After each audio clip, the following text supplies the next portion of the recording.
Welcome to Body Kindness. I'm Rebecca Scritchfield, creator of the Body Kindness Philosophy book and audiobook.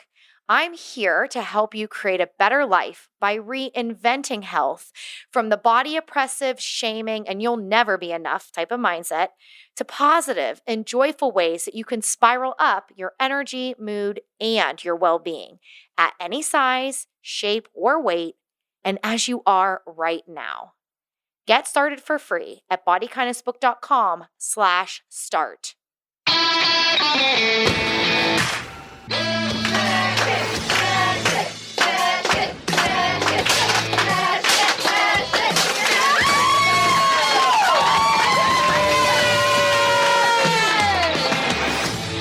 That's the sound of me smashing a stack of scales in front of some friends.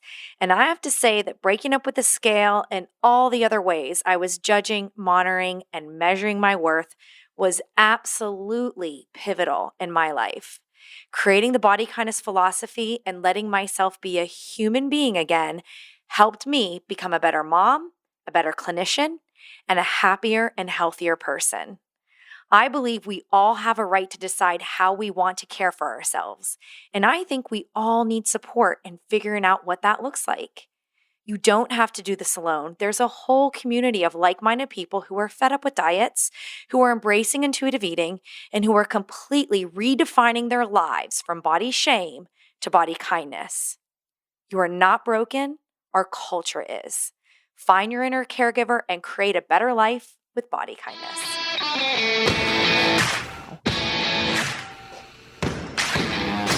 Systems that tell us that our body needs to be a certain size and shape to be acceptable are doing that to benefit a select few. And they're doing that to reduce our autonomy so that we can't come and collect our own power. That was Ijeoma Oluo, and she's the author of the new book, So You Want to Talk About Race, from Seal Press. She's also the editor-at-large at The Establishment, and her work has been featured in New York Magazine, The Guardian, The Washington Post, and more. She has talked about race on BBC, NPR, and CBS Evening News, as well as in countless offices, universities, conferences, and internet forums. I'm so glad that she was able to give some time and join me on the Body Kindness podcast. When you were listening to some of the earlier episodes from this year, you know that Bernie and I were really kind of talking about ways that we can continue to expand body kindness and being good to ourselves and what that means for us as a society, as well as our families and communities. And we just heard wonderful podcast interviews about the beauty of being a misfit. And I think that this interview really dovetails in to a topic that really grew in importance in 2017 and is only continuing to grow in 2018. And that has to do with race and intersectionality and really understanding how that impacts, how is this going to help me feel better in my body? And why does this matter? And so listen to the whole conversation. Ijeoma really helps to bring it all home toward the end when I ask her to help us make sense of all of our topics. And it's really important for us to have these conversations. I would love to know what you think of this episode. You can email me. It's Rebecca@bodykindnessbook.com. And you can also join us in conversation in the Facebook group. Here's the show.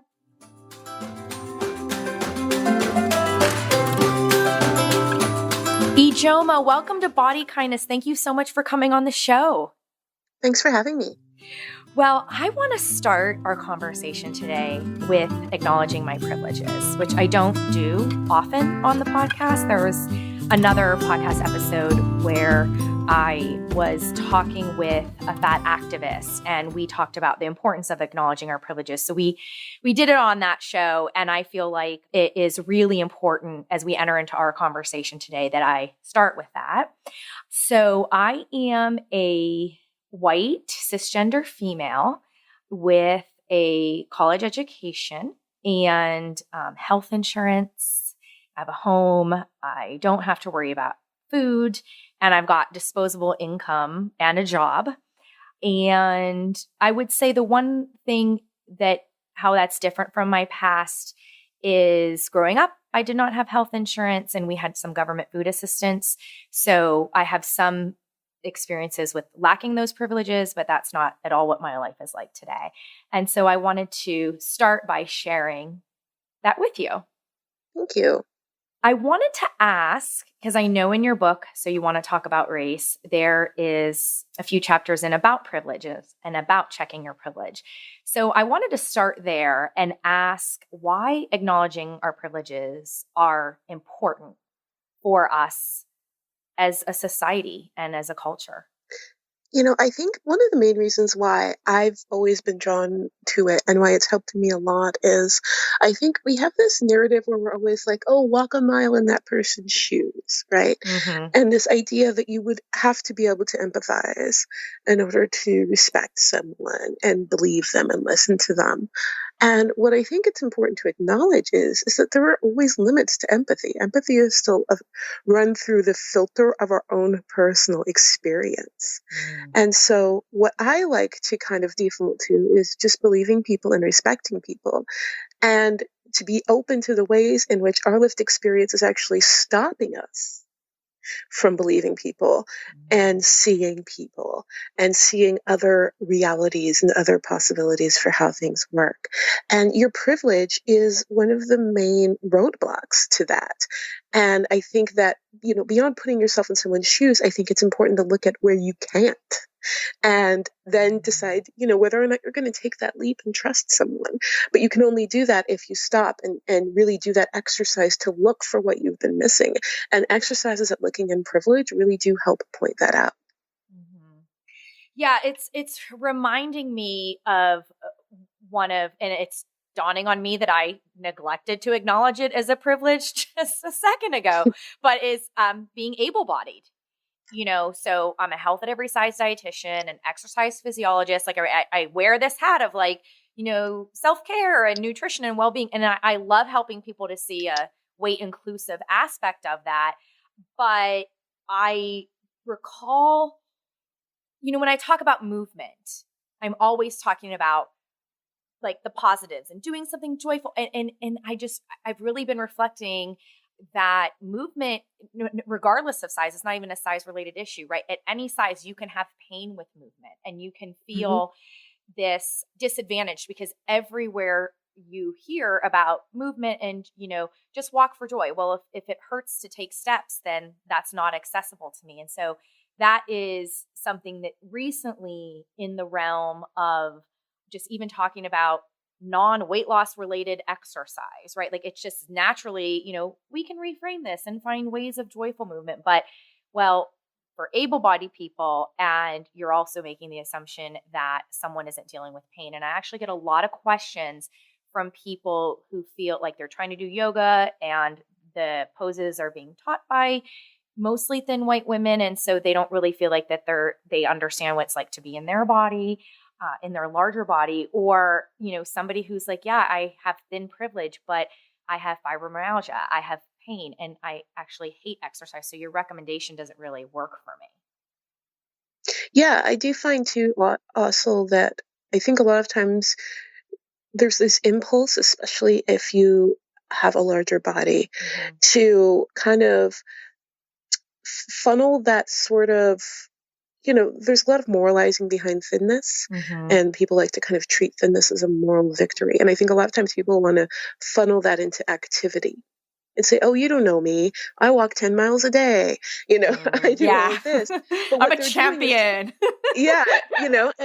And while I think that you should do whatever brings you joy and be proud that you're doing things that bring you joy, to then ascribe like this sort of morality to it, to be like, hey, I can't be this, but I can be this, is once again it's just shifting that hierarchy.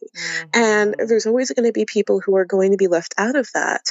And instead of telling people that they have the right to be proud of who they are because they're good people, because they're kind people, and there is no sort of physical activity, there is no sort of physical trait that's going to have that's going to make you a better person.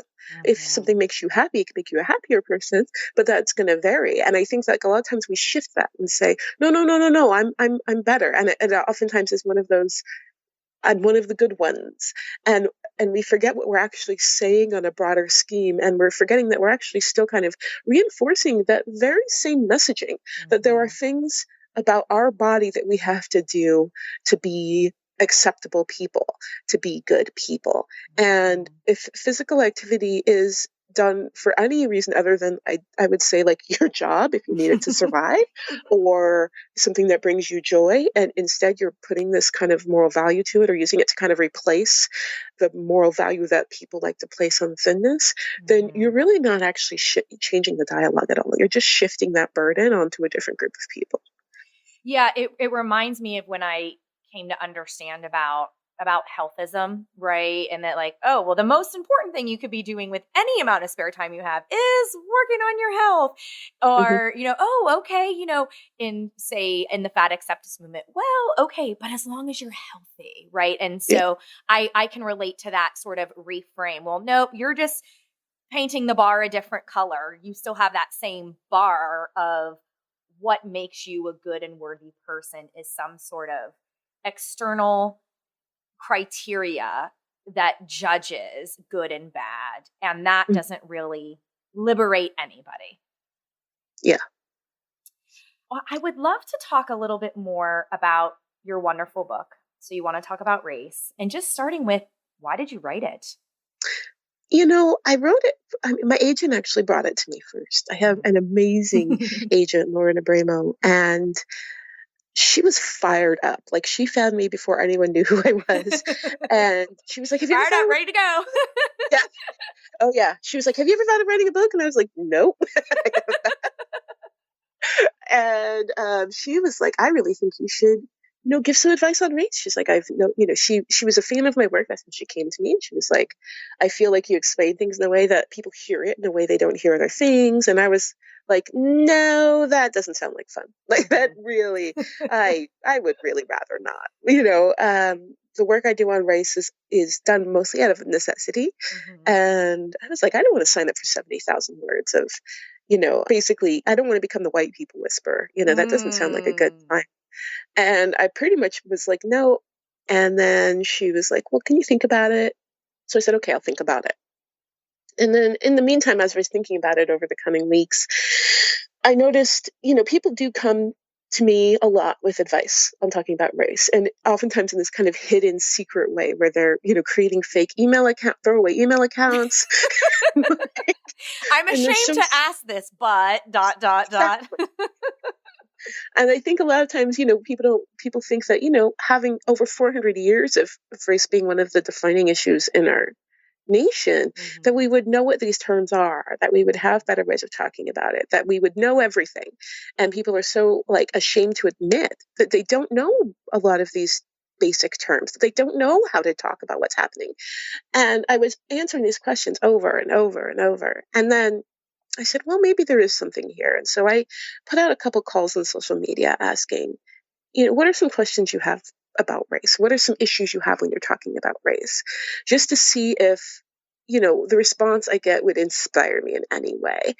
And what I got that surprised me, and it shouldn't, and this was a great learning moment for me, was a lot of people of color who also were saying, these are the issues I'm having. These are the things I'm having trouble explaining.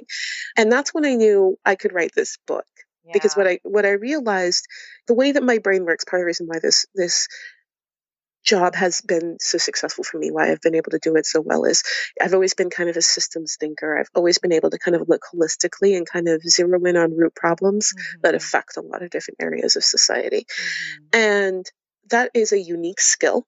And it's something that I think a lot of people don't have. I also have the privilege of higher education to kind of give terms and frameworks to these systems that you see. And what I realized is, we live in a country that has deliberately kept people from being able to discuss race.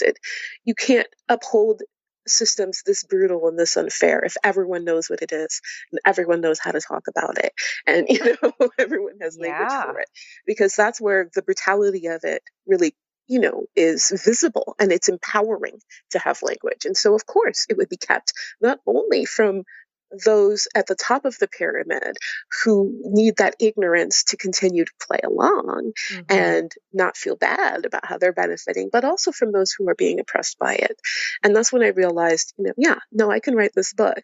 And maybe also I won't have to like keep answering the same question over and over again, which would also be really nice. It's so funny to hear you say, I don't want to be the white people whisperer, because a planned question much later, I literally wrote down is how much I really loved reading your book. And I was characterizing it as like questions that white people want to know, but are afraid to ask. So and maybe that's just my identity. So it's like, seeing it from my perspective, like, this is so good. Like, these are things that you don't want to admit that you don't know. Maybe you feel shame that you don't know, or you don't know how to approach a situation, or you're so afraid of doing the wrong thing, almost like perfectionism, right? You're so afraid of doing the wrong thing that you do nothing. But in the end, what you're doing is, as you just said, you're allowing the system that has power to stay in power and uphold it, because when you don't have a conversation, you can't create change. Yeah. And I would say, from what I hear from a lot of white people who are reading the book, yes, they're very much relating to it in, I now have better vocabulary for this. I don't have to be afraid anymore of this conversation. I'm seeing more about it now. I'm more comfortable with it now. I feel like I can kind of move forward and start these conversations. What I hear often from people of color reading it, especially Black people, as I am a Black woman, so while I did try to increase diversity of representation in the book, of course, I'm writing from a perspective of a Black woman. What I'm hearing a lot from people of color and Black people is it's kind of helping alleviate that gaslighting. For if you are a person of color, oftentimes you have the very similar lack of vocabulary. We all have the same education system. We all have the same pop culture. We all come up in the same system. But what you have along with that is the actual lived experience that day in and day out that tells you something is so very, very wrong. And you don't have the words, and you don't have and in fact, all you have is language that tells you the opposite, that nothing is wrong. And if something's wrong, it's and deeply because it's hitting you. It's hitting you every day. And so, to have an experience, to have easy everyday words. I didn't write this to be something that I envisioned like PhD students arguing, in an advanced race studies class. And I'm not trying to be patronizing. I've taken advanced race studies classes. It's just not, I feel like there is work there for that if you want to kind of ruminate in that area. This I wrote because I feel like when you're going through your day, especially as a person of color, and you know that something's wrong and you have all of these hurts, and you don't have a way to effectively tell the people in your life this is hurting you and have a conversation that will work well, that will benefit you. All that does is add to the hurt. And so that's sort of, it's been interesting to see the difference in the feedback, because I'm definitely hearing those two sides. I definitely am hearing from white people reading it who are like, oh my gosh, I understand so much more. I'm really looking at my privilege differently. This is so great to be able to talk. And then I'm hearing from people of color who are saying, oh, I feel heard. I'm seeing myself. I feel, less like it's all in my head. And that to me is the most rewarding. But I think that both, the other reaction I get from white people is part of what helps facilitate that. Right? You also need other people to see that it's not all in your head, that it is real as well. Yeah. I think, that it's such a powerful insight for you to share. And it makes me appreciate your work even more, because I found it to be very accessible. And you'd use a word about simplistic language, which is something that I wrote down too. Like we know that you could write that super high level, PhD student work, but would that be more accessible for a vast majority of people who are already busy and stressed and tired and exhausted and maybe don't need one more problem to have to try to solve? But if I can read this helpful, work of somebody I trust, who I know it gets it and is educated and is delivering it in an accessible way, you deliver it with compassion. And I also think you using a lot of your personal story to it made it easy and fun to read, but also it was kind of like we could have been having a conversation in a coffee shop together. And I found myself in my head responding to you as you were telling some of your story. And I think that's important for a reader to feel like that they can take a topic that you know is challenging and difficult, and you maybe feel shame for past mistakes, or, speaking as from the white woman side, and that could kind of want to do better and get some help and support for taking action. So like I found myself saying like, thank you, this makes sense. This is something that I needed in order to take action and to make some, difference in how I move through the world and in the work that I do.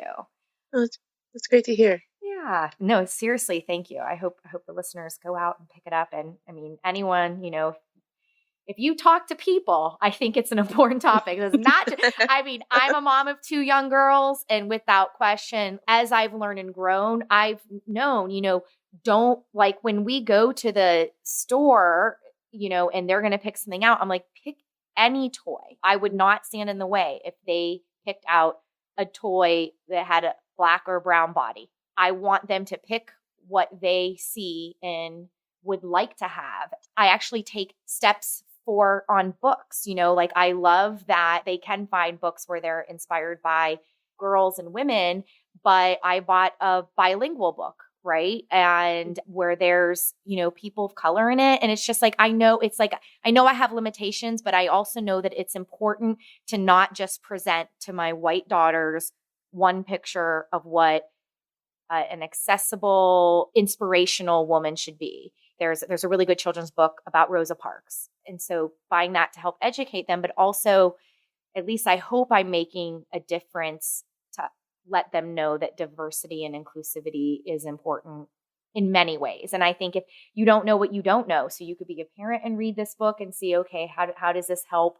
But you don't even have to have kids. You could be a teacher. You could be someone who just interacts with anyone who looks different than you, and you're going to get something out of it. And I think in a way that comes across as very trying to be, I don't know if neutral is the right word, but just educational and informative, but still has passion behind it. I wanted to ask you about the topic of intersectionality. And this is early on in the book, and you say that it's the number one requirement of all the work that you do. So I wondered if you could share for the listeners, what is intersectionality and why does it matter? Sure, certainly. And I think it's important too when we talk about intersectionality, because I do believe that it's a term right now that has, I think in some ways actually kind of become a victim of white supremacy, Okay. because it's something that's been kind of removed from its source and used, I think, oftentimes to benefit the most privileged in a group. But intersectionality was a term actually coined by Kimberly Crenshaw many years ago. And it was really started first to address the way in which Black women were being left out of feminist movements, and not just left out, but oftentimes harmed by feminist movements that did not consider the realities of their life, the specific realities that they faced. And so oftentimes by continuing to center white women, and primarily wealthy white women, women of color and Black women specifically were being cut out, and oftentimes efforts made to improve things for women would be condescending or even harmful towards Black women and poor women. And it would oftentimes bake racism into feminist movements. And we've definitely seen that throughout history. So intersectionality was a term that was developed to really look at the way in which all of our identities intersect, and the fact that you can't cut your Blackness off from your womanhood. You can't be a woman in a room, in a feminist room, and a Black person in a room full of Black people. You are a Black woman in that space. And so the way in which your feminism interacts with your life also will affect how you're seen as a Black woman. And that you really do have to look at it. And if you want to help women, then you have to look at the specific needs of Black women. And then this was expanded next to class and Latinx women as well. And then from there, all women of color, and then looking at other, systems of oppression and other identities, such as queer identities, disabled identities as well. But the term itself started there. And so I think it's really important to always remember that, because oftentimes it's actually funny. Occasionally, someone will tell me that because I'm not addressing white women enough in their needs that I'm lacking in intersectionality. Huh? And it's a thing I've seen. It's kind of, people take it and run it. It's been appropriated in a way that's, I mean, if I ever get a chance, if I'm ever fortunate enough to ask Kimberly Crenshaw, I think she would find it sad and maybe a little funny, Yeah. Been like, oh, this is ours too. We can have this. But, it's very important because oftentimes it is the nature of privilege to prioritize those at the top. Mm-hmm. And any social movement runs that risk. And if you're not making conscious efforts, if you've been at the top, you're privileged because it is unseen, because it is not challenged. It becomes what you view as normal and natural. If you're always the person heard in meetings, then that's normal to you. And being heard any less feels like an injustice. If you're, always the person whose needs are met, then having a few of them not met feels like an injustice, regardless of how everyone around you has been treated. And intersectionality means that you pause and say, I am not the only person in the room. My needs aren't the only needs. Mm-hmm. And if you have a movement, let's say, that is meant to help to help Black people. Mm-hmm. If you are not then looking and saying, what are the specific needs of poor Black people? What are the specific needs of disabled Black people? What are the specific needs of transgender Black people? You're not actually helping Black people. You're helping a very small subset. You're helping the most privileged within that community. And all you're doing is shifting that ladder, right? You're shifting that hierarchy, but the hierarchy still exists. You're saying, I'm going to lift up the top and leave the rest. Mm-hmm. And that's not what liberation looks like. You're just moving, you are fighting to become an oppressor, whether that's what you intend or not. And so without intersectionality, you will find yourself becoming an oppressor, no matter how great your intentions are. Because you are going to always leave out those with less privilege than you. So let me ask a question. I'm gonna, this might not be the best example, but I'm just kind of trying to bring it back to maybe like what the body kindness listeners, like they're literally working on, I want to accept myself as I am, and I want to stop doing diets, stop trying to lose weight.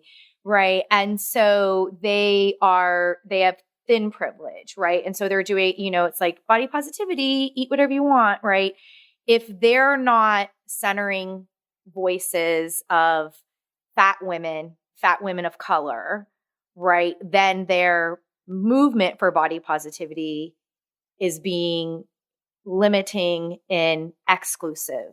And in order to really create big systemic change and truly take down diet culture, you need to have an intersectional lens and be more inclusive, which would include centering the voices of marginalized people and sharing their stuff that they might put out there online if they're doing that, or like verbalizing, I look up to this person, and is that kind of an example where that could apply to kind of help a listener think about, okay, well, what's one thing I could do to be more intersectional in, say, maybe the health and wellness space? Yes, definitely. And I would say when we look especially at things like body positivity, there's a reason why there's a split between body positivity and fat acceptance, right? And oftentimes that falls on lines of privilege. And there is a difference between the two, but even within fat acceptance movements, there are levels of privilege that are unacknowledged. The truth is that most of the people that we hold up as kind of heroes of this movement are what oftentimes are termed little fats. Right? And they're usually just white fat women, enough to fit in the fat category, but not super fat, like what Roxanne Gay would talk about. Oh yeah, just maybe, a size or two below the national average for the average American woman, yeah, sure, and the amount of privilege in that to be applauding an hourglass figure of a conventionally attractive white woman who's just basically a sized up supermodel and saying that that's progress. Isn't. And also to, I think oftentimes the way in which we put pressure of saying you're going to wake up every day and you're going to love your body or you're failing at this movement.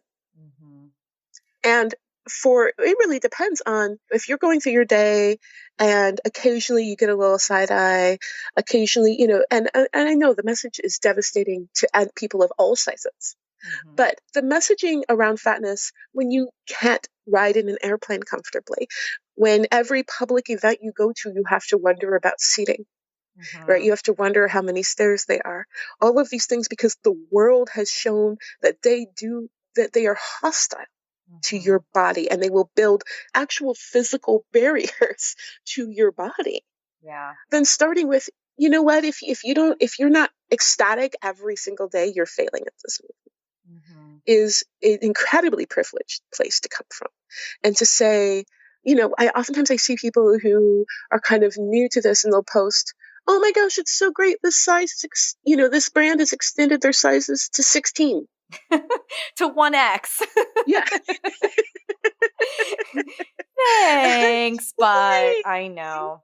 And all that is, and a lot of times you'll see, there's this outrage. The average, American is a woman is a size 18 now, 18, 20.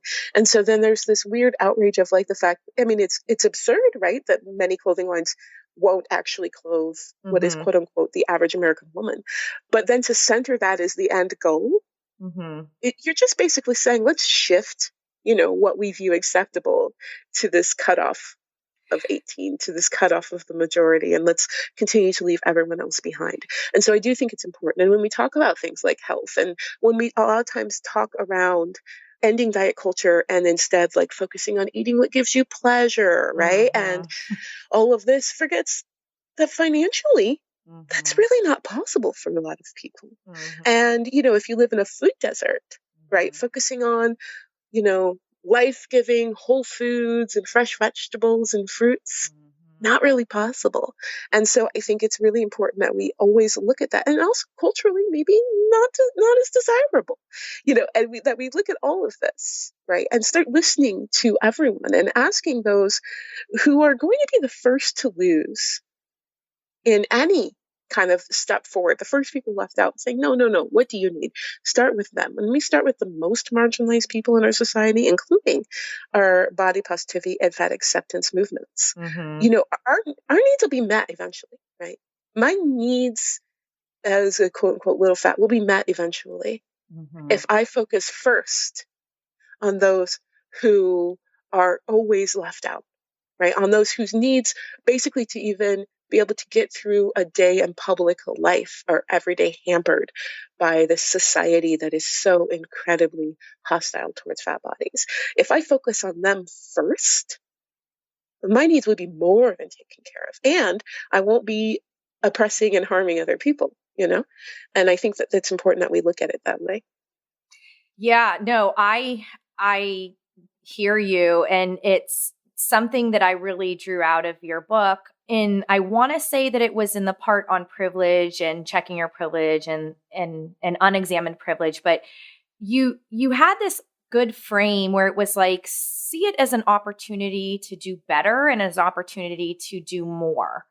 And I like that frame for it because I think that, as you were addressing in the book, like we tend to feel a lot of guilt about privilege, and then we end up shutting off our openness to why we need to examine our privilege. And that if you can look at it as, I care deeply about whether ending diet culture, say, right? Well, then, Jess Baker was the first one who said on my podcast, well, if you care about eradicating diet culture, you won't do it unless you work on fat activism, because nobody is going to be free until fat bodies are able to exist in peace. And it was like, ding, ding, ding. That kind of took me along further.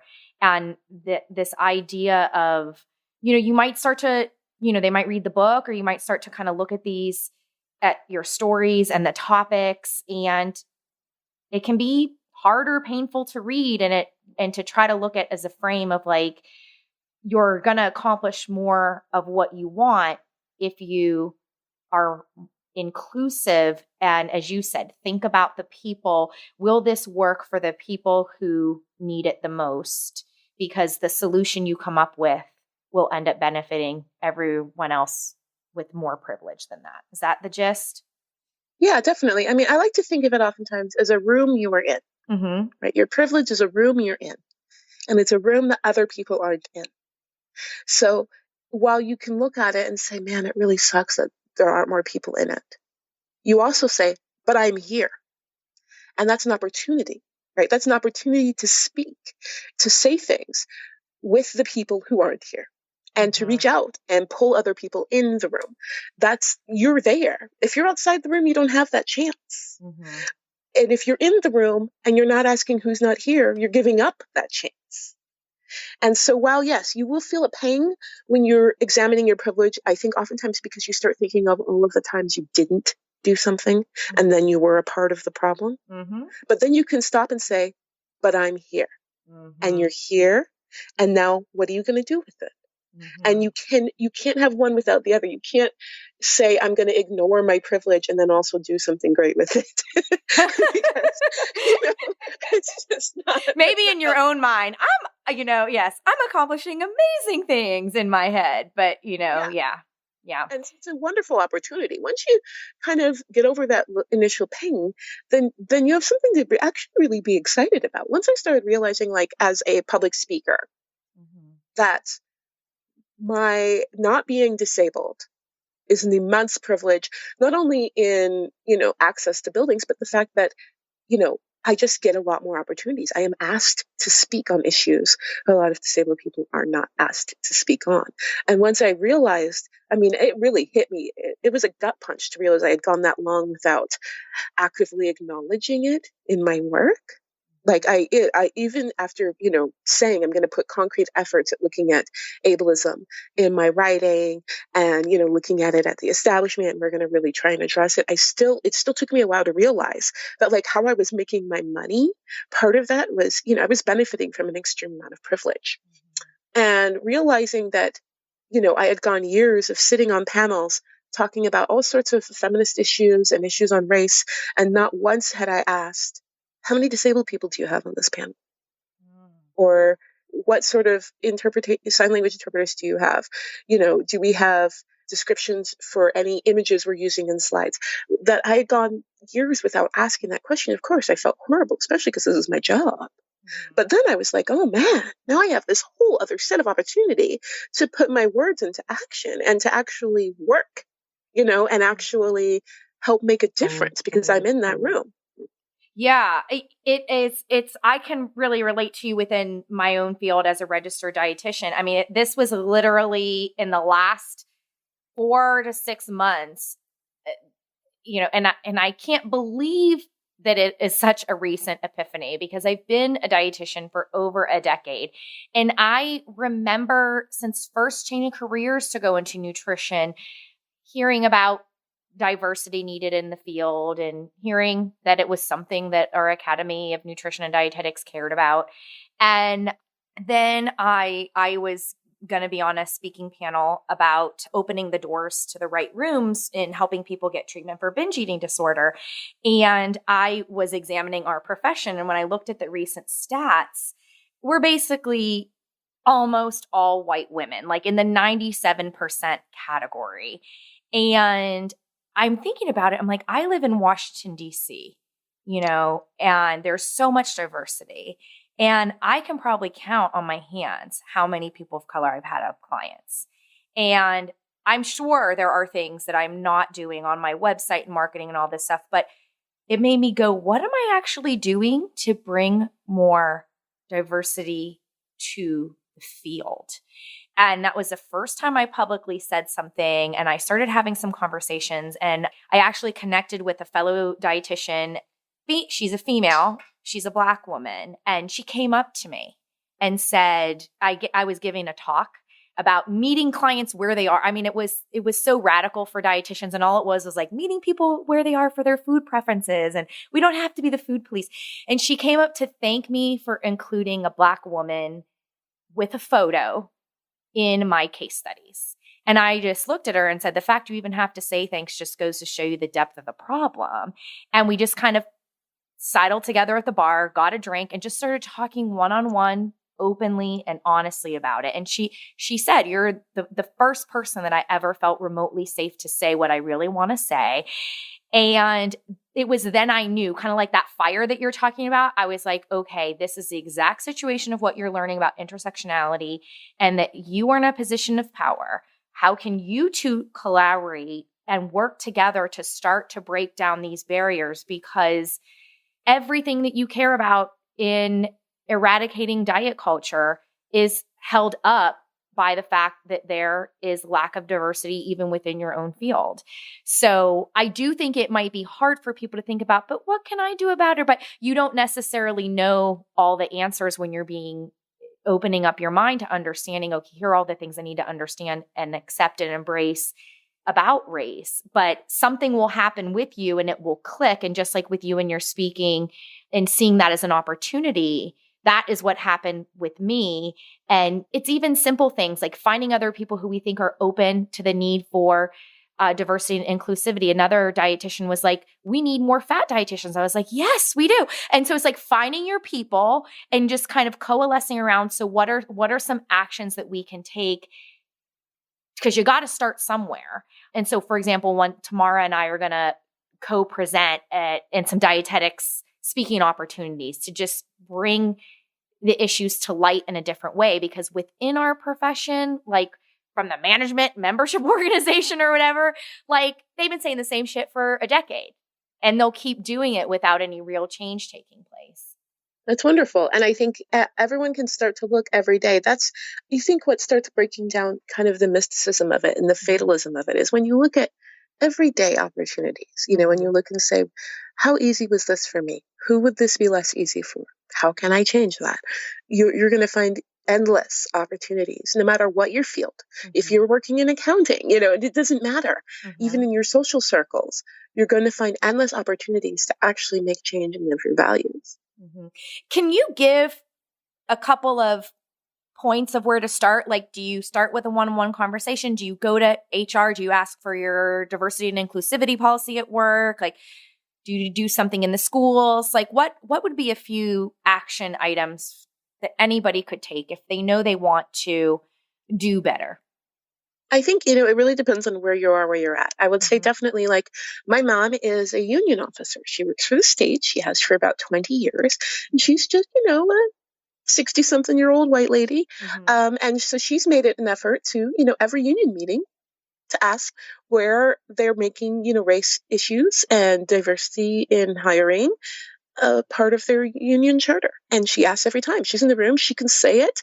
And she won't be dismissed the way oftentimes people of color would in this, overwhelmingly white area.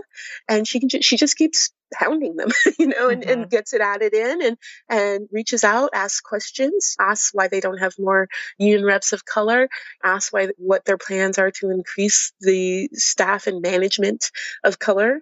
She just asked about increasing language because, she does work for a state agency that serves the public, of getting actual training and documentation around how to speak to genderqueer and transgender clients so that they're not feeling immediately abused by just the way that they're called up to a service window. And she can ask these things. And because of her privilege, she's not dismissed by people, who maybe haven't examined their bias. You can do things like, if you go into a restaurant and you have to go up 4 stairs and there's no access, you can easily ask the manager why they don't have better access. Why I haven't considered it. I'm a parent, I have 2 kids. Oftentimes I will get messages to come to PTA meetings and they'll be like at 9 a.m. And I'm like, hey, if you're wondering why you don't have any parents of color in PTA, it's not because these parents don't care about their kids. It's because they're at work. Maybe you should consider accessibility. And hey, maybe when you send these letters home with kids, you should consider printing in some more languages since we have a very diverse school, so that parents could actually read these notices and know that this is happening. Are you considering childcare needs for families that are going to be more likely to have a lot of young children in the house? These are things that parents deserve to be just as involved, but also looking at, are you even paying attention to school board elections and the diversity of those elections and the platform of those elections? It's one of the most important votes you can make. The school to prison pipeline is devastating our Black and brown children and our disabled children. And a lot of that starts at the school board. So are you asking these people who want your vote, who maybe don't even hear from that many people in these local elections, are you saying, hey, what are you doing to reduce the amount of suspensions and expulsions for children of color? What are you doing to improve services to disabled children? Mm-hmm. What is your policy? What is your policy on suspensions and expulsions? What are your benchmarks to improve these metrics? What's your follow-up? I met with our city council. I looked at the site and I noticed that they had, for our police department, there were no clear outlines of how to file a complaint and how to reach out for help and who would be your advocate if you felt like you had been mistreated by our police department. And those are things that I was able to bring up, and they were like, oh, we didn't even notice, and they added a page. Mm-hmm. Right. And that's just an additional resource for people. I know how to escalate these things. It's my job. Mm-hmm. So I have no problem with that.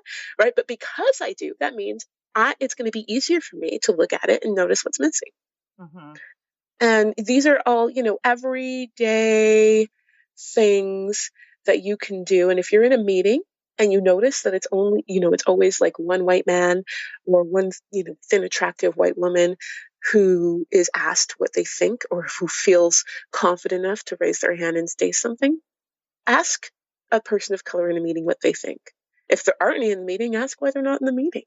If you have work get-togethers, oftentimes this is one of the things that's so demoralizing for employees of color and for disabled employees. Oftentimes these work get-togethers give no thought to cultural differences, to the general safety and accessibility of teammates. There were times when I worked in the corporate world where, where they would say, we're going to go to this great dive bar. It'll be fun. And it is a place where I, as a Black woman, would have never in my life felt comfortable or safe. But no one asked me. Wow. It's a fun place to go when you don't have to worry. Mm-hmm. And, there were times where they're like, we're going to go through, we're going to walk a mile. It'll be quick. We can do it. Well, it's quick for some people. It's not for others. And when you're constantly being excluded and not thought of like this, I mean, first of all, it's more labor you have to do as an individual, which is exhausting. But then it's also demoralizing, or you start to feel like, why bother? And, kind of like I'm being squeezed out of being able to exist as I am. Definitely. And also if you already are not considering a population, there is some inherent bias you may not be aware of. Mm-hmm. That bias is also going to impact how you receive that sort of feedback. So I've seen it time and time again where, I will bring up something that may be racially insensitive. And the response I get will be very angry and defensive. Mm-hmm. And part of that is the bias built in.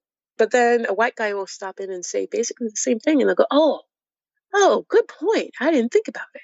Right. And so a lot of times, you have to remember that same bias that stops someone from asking also stops someone from hearing. Wow. So I have a couple more questions. I know I at least wanted to get to one because I know we're getting short on time, but hopefully I could squeeze this one in here really quickly. But it has to do with your chapter on cultural appropriation. And so I want to talk about what it is and why it matters. And I'm kind of hoping to talk about it in the context of social media memes, because I used to kind of use whatever I thought was funny. And then sort of on my own, I started to scratch my own head. I was like, I don't know. I don't feel right using this meme of this Black woman. And it's funny and it's making me laugh, but something doesn't feel right. And then I remember reading a piece that kind of just said, yeah, that's not right. But then it just kind of left it open. And I found myself confused. Like for me, I personally decided I was like, it's one thing if it's a cartoon meme, telling some sort of joke or an animal, but it's like when in doubt and I want to do oh, I know there's that Shirley Temple LOL and it's a little girl going giggle, giggle. And I was like, I don't, I feel like I could use that. But I see that happening a lot, especially among my white friends. And so I'm just curious, like maybe this is an area where we could be helpful for people just generally understanding cultural appropriation, but maybe also in the context of these memes where they might not be understanding, like, why is this not helpful? Definitely. Okay. I would say part of the reason why I think cultural appropriation is a difficult topic is because we have this overwhelming narrative, especially in Western culture, right? That progress means sharing, right? And Mm-hmm. that you can't overappreciate a culture, that you can, that part of the American dream is this melting pot. Mm-hmm. But what we forget, of course, is the privilege built into that, and the privilege of being able to decide what you will or will not take from a culture is kind of reserved to a select few. I haven't had much of a choice of what I will or will not take from white culture. It's kind of always been shoved on me and shoved on any person of color in this country. And the idea of I'm only going to take what serves me and leave the rest, oh my gosh, what a dream. That would be lovely. But I have never been able to. That's not the system I work in. And so it's kind of this general thing of people of color are every day punished for living in their bodies, punished for living their truths. And you to come along and say, this makes me laugh, I'm going to take this piece and promote this piece, especially when you promote nothing else of our culture. And the people who initially do that are still ignored and punished for it, is nothing but an exercise of privilege. And it's a reduction of cultures of color. Mm. What interests me a lot when I see people posting a lot of memes of Black people is sometimes I want to just say, do you actually know who that person is? Because that's a person. That's a person from a moment that's culturally relevant to a lot of the people of color sharing it, right? We watched that show. We've been watching that show. We know what that means. We didn't have to Google it. Yeah, and it's a good point because I feel like some people, oh, but that's a celebrity, like that's a notable person or a celebrity. That's doesn't necessarily mean that it's helpful if you're not a person of color to share that meme. Yeah. And it doesn't mean you can't appreciate it. And in fact, I recommend if you're seeing, I feel like Black people on the internet have more fun than any other people on the internet. I mean, granted, at the same time, we have people calling us every name in the book and trying their best to force us off the internet. But we come together like we've always done to laugh together and try and make the best of things together. And we are very resourceful and hilarious and amazing, fun people. And so, yeah, I can understand if you're in the outs of that and you're watching this laugh fest go down with these memes and you're like, I want a piece of that. It doesn't mean you can't appreciate it. In fact, look at it, research it, find out what people are talking about. But some things aren't yours. And if you want it to be yours, I would instead focus on changing a system that only appreciates us when we're funny, that only appreciates us when we're entertaining, only appreciates us when we can be of use to white culture. Change that, because that's the way that we're going to end this conversation. That's the way that it's not going to be an issue anymore. It's not going to be an issue when Black people are valued for the entirety of who they are, and when all people of color are valued for the entirety of who they are, and not just when they can benefit white culture, when their very existence is enough. And when they are as represented as other cultures in our pop culture, in our academics, in our government, right? That's when it ends. That's when it doesn't matter. That's when there's no power dynamic to what you participate in and what you share. But until then, I mean, I get it. It may not seem fair, but what's not fair is the system. It's not that you don't get to be in on every joke. It's the system. That means that that you may not be in on this joke, but people of color haven't been in on most of our systems of power and our structures and our economic system and our education system for all of the history of this country. That's where the unfairness lies.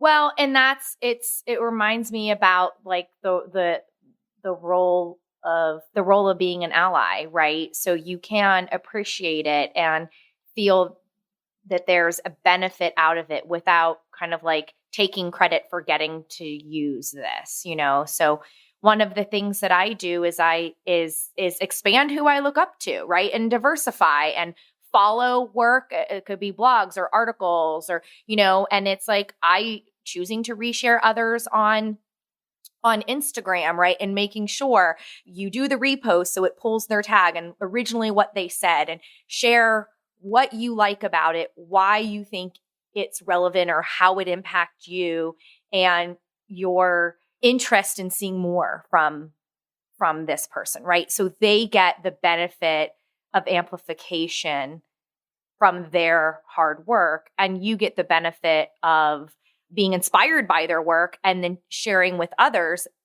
how it helped you, like without taking anything away from anybody. Definitely. And I would say too, if you're finding a meme, and oftentimes these are like little scenes from shows or movies or little bits of phrasing that are popular in culture, find what actually inspired that. Enjoy it. Share that. Share the work of creators of color instead of just the kind of narrowed down callback to it that they don't actually benefit from. Share the actual source. Say, hey, have you checked this out? I saw this meme. I thought it was really funny. Have you actually seen this show? Have you seen this movie? Have you heard this song? Did you know, here's an article about where this phrase comes from. This is really interesting. Share the actual work so that it actually benefits the people that have created that laugh that you just had, instead of just pulling this, screenshot, this kind of narrow view of it and benefiting it and looking like you're in on it. Actually get to know it and help to elevate it to areas that it doesn't have access to. Yeah. I agree 100%.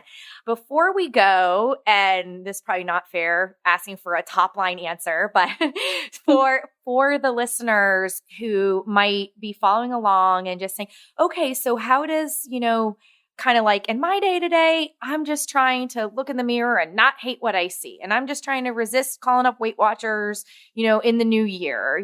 I'm just trying to work up the courage to get rid of the clothes that don't fit.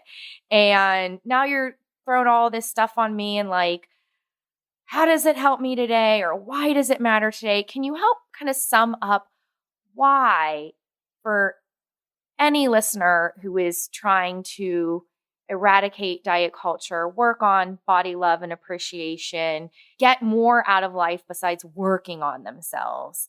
Can you try to, in your wonderful talent for simplicity, help people understand why this matters and why we should read the book and keep focusing on this to actually reach our own goals?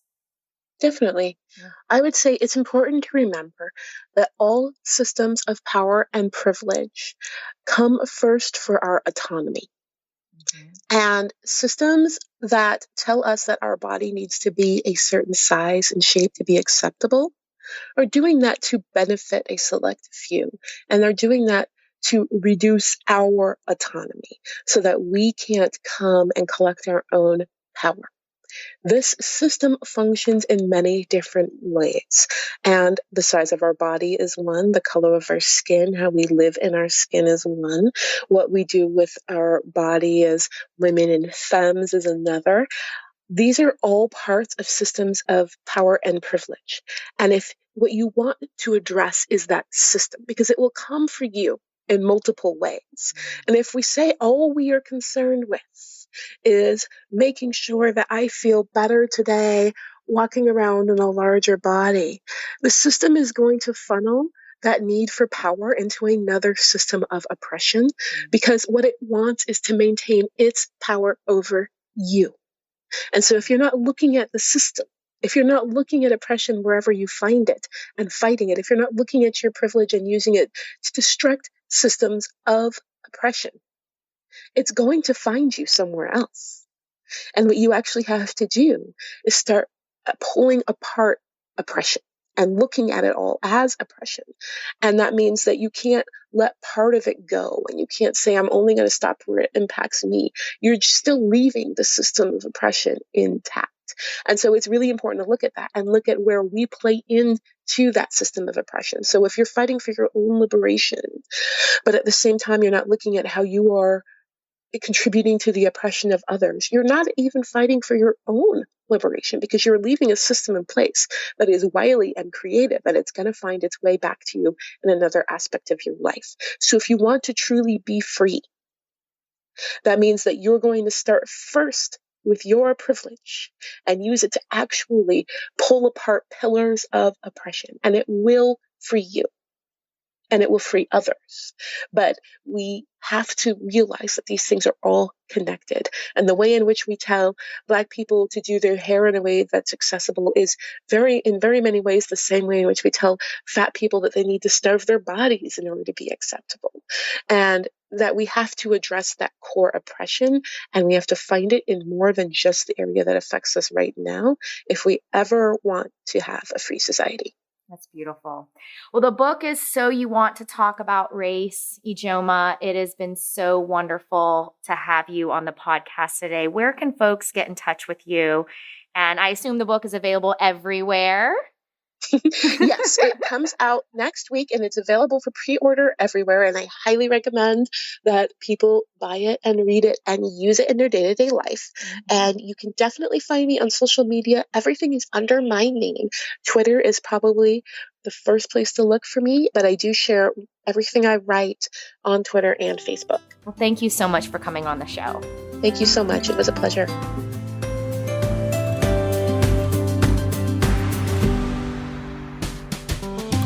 And that's our show. The podcast is made possible with support from listeners. Please donate to help offset production costs at gofundme.com/bodykindness. And please rate and review the show when you have a moment. It really matters. Let's keep the conversations going on Facebook. Search Body Kindness and request to join the group for Body Kindness readers and listeners. Have a question for us to answer on a future episode? Visit bodykindnessbook.com/question. Body Kindness books and audiobooks are available wherever books are sold. To request a signed print copy, visit bodykindnessbook.com/order. For other questions about this podcast, please email info@bodykindnessbook.com.